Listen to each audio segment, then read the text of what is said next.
জয় বাবা কালভৈরব, জয় মা তারা। ভিউয়ার্স, আশা করি বাবা কালভৈরবের কৃপাতে আপনারা সকলেই ভালো আছেন। তো আগামী 17ই আগস্ট লাস্ট সোমবার আপনাদের জন্য একটা দুর্দান্ত টিপস আমি বলবো।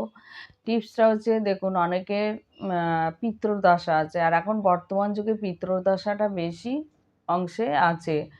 কারণ পিতৃদশাটা কি সেটাই অনেকেই জানেন না। পিতৃদশা তাদেরই থাকে যারা, দেখুন, বংশে তো কেউ না কেউ অকালে মারা যান। মাতা পিতা কেউ না কেউ অকালে মারা যান, তো তাদের হয়তো আত্মার মুক্তি মেলে না। কারণ আত্মার যদি সৎকর্ম ঠিকঠাক না হয়, তাহলে সেই আত্মা পিতৃলোকে স্থান পায় না।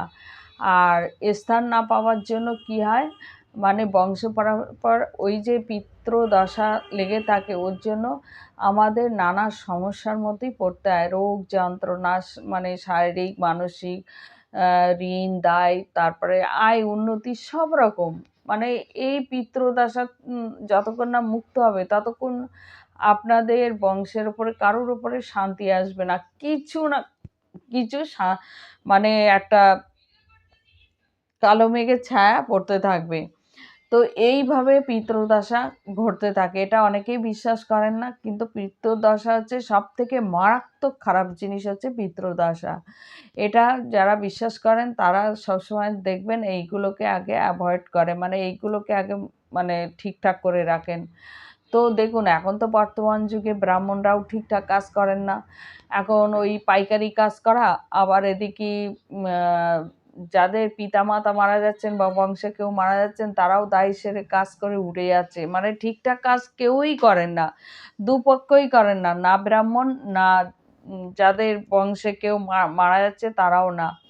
মানে সেইভাবে কাজটা করা হয় না, কিন্তু ওগুলো কিন্তু দোষগুলো থেকে যায়। এটা আমাদের শাস্ত্র হিসাবে বলছে। ওই দোষ ত্রুটিগুলো যখন থাকে, তখন ওই বংশ পরস্পর দেখবেন ক্ষতি হতে থাকে। এই ক্ষতিটা মারাত্মক ক্ষতি। আর ধরুন, কেউ বংশে ভবিষ্যতে, আপনারা তো দেখুন অতীতে গেলে হয়তো আপনারা জানতে পারবেন, কি জানতে নাও পারেন, যে অতীতে অতীতে হয়তো ওই বংশের মধ্যে কেউ না কেউ হয়তো অপঘাতেও মারা গেছেন। তো অপঘাতে মৃত্যু হলে তো আরো খারাপ। সে কোনো সময় না কোনো, আপনি হয়তো ভাবছেন আমার বাবা মা তো ভালোভাবে মারা গেছে, বা আমাদের দেখা চোখে তো সেরম কেউ কারোর মৃত্যু হয়নি এরকম ভাবে, যে তারা তো সবাই ভালোভাবে মরেছে। আপনার অতীতের ঘটনায় আপনি কি দেখেছেন যে আপনার কে কে কিভাবে মারা গেছেন? সেগুলো হয়তো আত্মগোপন হয়ে গেছে, সেগুলো হয়তো আপনার জানার অসাধ্য। আপনি হতে পারেন নাতি নাতনি বা কোনো না কেউ, মানে বংশ পরস্পর কেউ হয়ে আসছেন। তো সে বংশ পরস্পর যেই হয়ে আসুন, কিন্তু অতীতে কি ঘটনা ঘটেছিল, কিভাবে মারা গেছে, সেটা আপনার জানা নেই। এইবারে ওগুলো কি হলো, ওগুলোর আত্মার এখনো পর্যন্ত গতি মেলেনি, শরীর গঠন হয়নি, ওগুলো কি হয়, ওগুলো পিতৃলোকে স্থান পায় না। তখন কি হয়, পৃথিবীতে ভটকায়, বা আপনাদের মানে বংশের উপরে ওগুলো থেকে যায়। ওই মানে প্রকোপগুলো থাকাতে কি হয়, এবার বংশ পরস্পর ওই একই যন্ত্রণায় ভুগতে থাকে।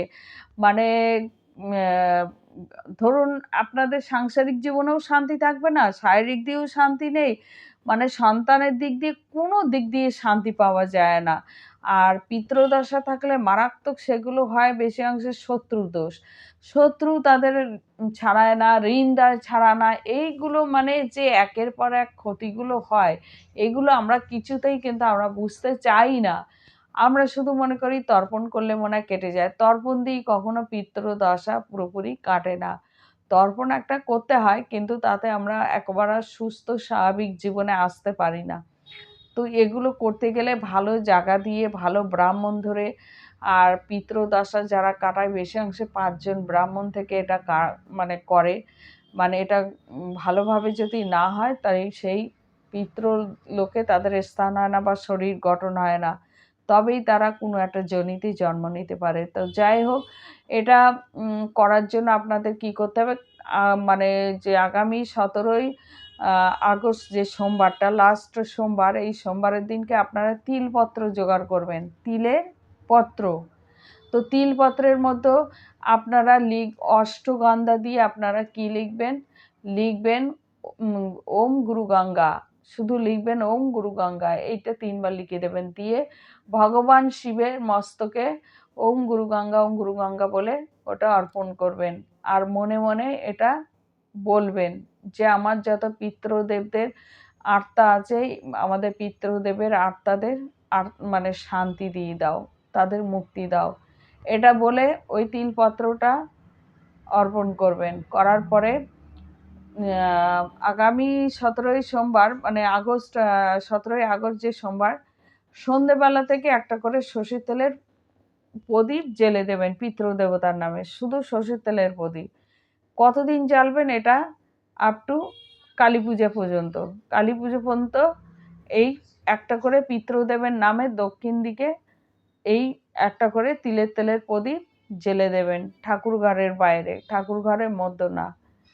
প্রতিদিন সন্ধেবেলা করে ওই গুরু গঙ্গা বলবেন, পিতৃদেবতার নামে ওই প্রদীপটা শুধু জ্বেলে দেবেন, শুধু পিতৃদেবতার নামেই ওটা জ্বালবেন, জ্বেলে দেবেন। দেখবেন রেজাল্ট কি পান, আপনারা পিতৃদোষ থেকে মুক্ত হয়ে যাবেন। এই সময়টা খুব ভালো সময় আসছে, তাই এই ক্রিয়াটা যদি কাজে লাগান আপনাদের ব্যাপকভাবে কাজ হবে। তাই এটা আপনারা কাজে লাগাতে পারেন। আর যদি আমার এই ভিডিওটা ভালো লাগে অবশ্যই লাইক কমেন্ট শেয়ার করবেন, আর সাবস্ক্রাইব করতে কিন্তু ভুলবেন না। জয় বাবা কালভৈরব, আপনারা সকলেই ভালো থাকবেন। আর আগামী সোমবার আশা করি ভালোভাবে সবাই সুস্থভাবে পুজো দিন, বাবার পুজো দিন, এবং বাবা আপনাদের সকলের মঙ্গল করুক।